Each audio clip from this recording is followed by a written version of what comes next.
governor saying that the pilot was able to dump fuel over Jamaica Bay. It immediately veered over to the right, and it came nose down, only a block away from where I was working. And the room just exploded. My daughter got blown through the patio doors. My wife got blown into the living room, and I got blown out the patio doors behind my daughter. Several blocks away from the primary crash scene, the aircraft may have been rocked by vibrations severe enough to knock the engines off the wings. Jim, let me just tell our audience what you're looking at. These are from Jamaica Bay. This is clearly a part of the plane. Yes, that would be the horizontal stabilizer, the vertical tail fin on the back of the airplane.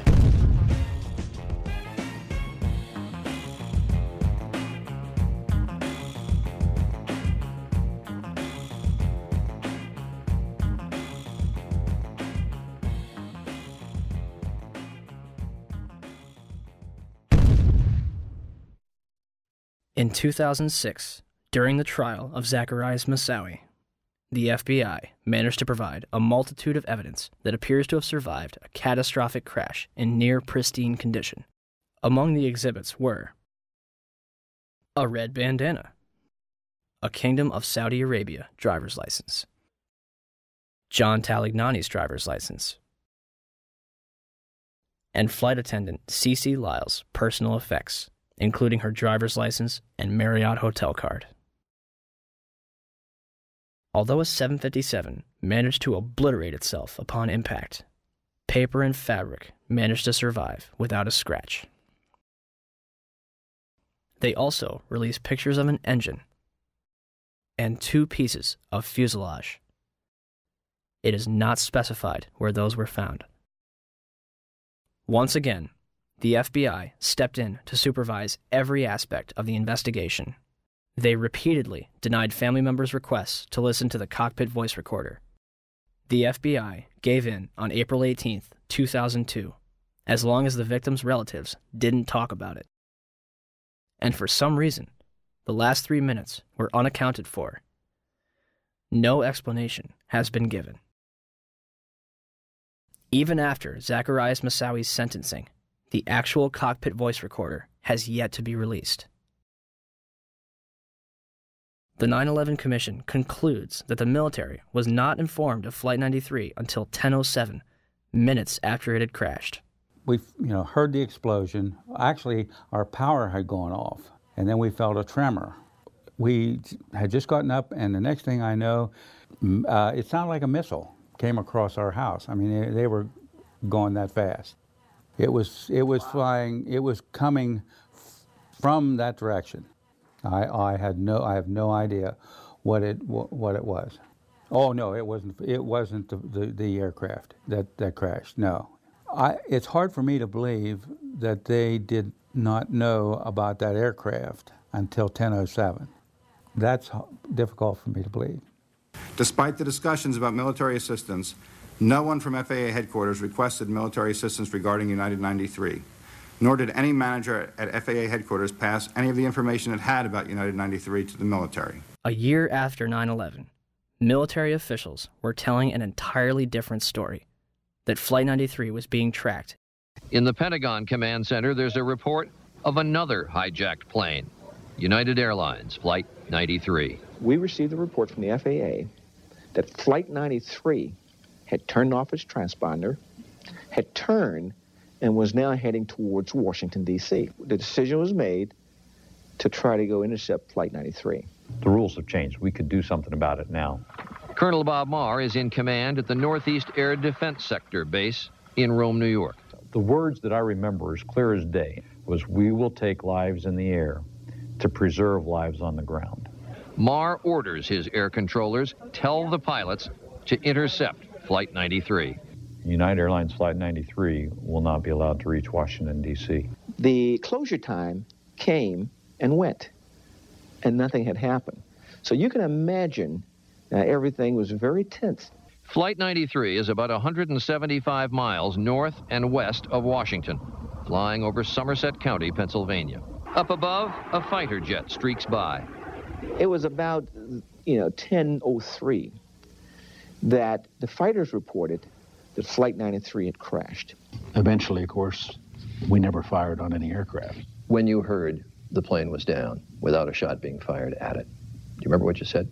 We just witnessed an act of heroism. Was Flight 93 downed by hijackers in an open field in Shanksville, Pennsylvania?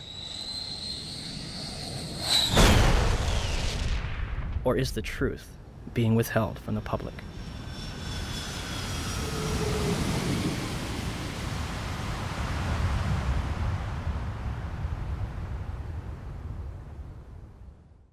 I want to tell you that we are getting word from New York right now that another building has collapsed. I understand that this is a 47-story building. It's Building 7 of the World Trade Center, we understand, has collapsed in New York, and there you saw a video of it. Now, whether we don't even know whether this was something that was engineered for safety reasons or it just happened. For the third time today, it's reminiscent of those pictures we've all seen too much on television before, when a building was deliberately destroyed by well-placed dynamite to knock it down.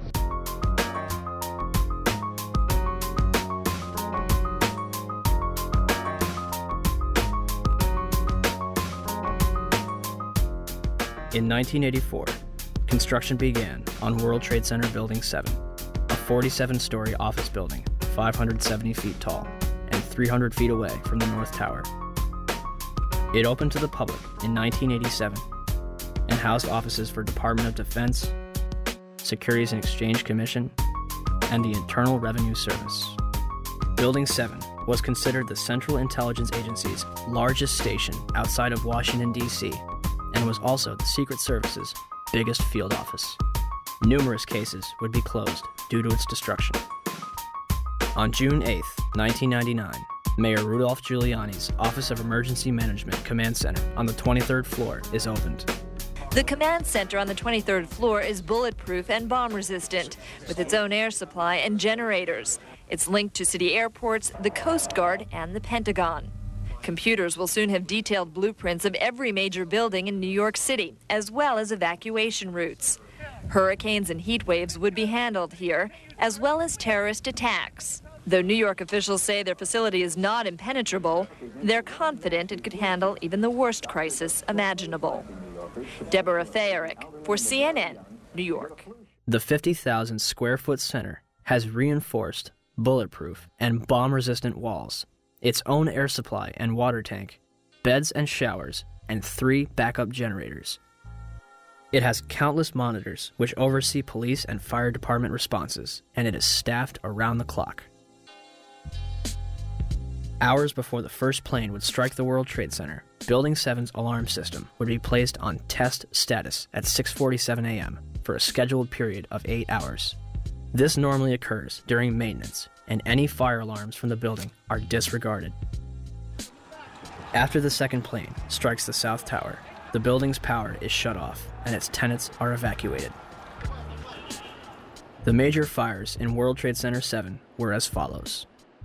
On the east face, between floors 11 and 12. On the north face, on floors 7 and 12.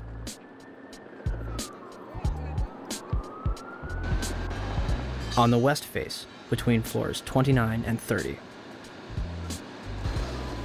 Smoke obscures the entire south face of the building.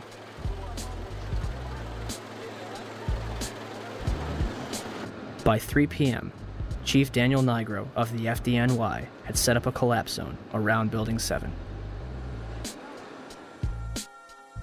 After 4 p.m., news outlets began reporting that the building had collapsed.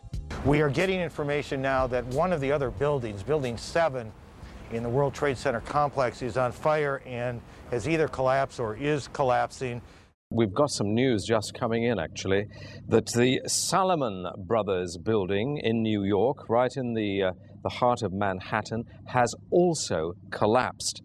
Now, more on the latest building collapse in New York. You might have heard a few moments ago I was talking about the Salomon Brothers building collapsing, and indeed it has. Apparently that's only a few hundred yards away from where the World Trade Center towers were.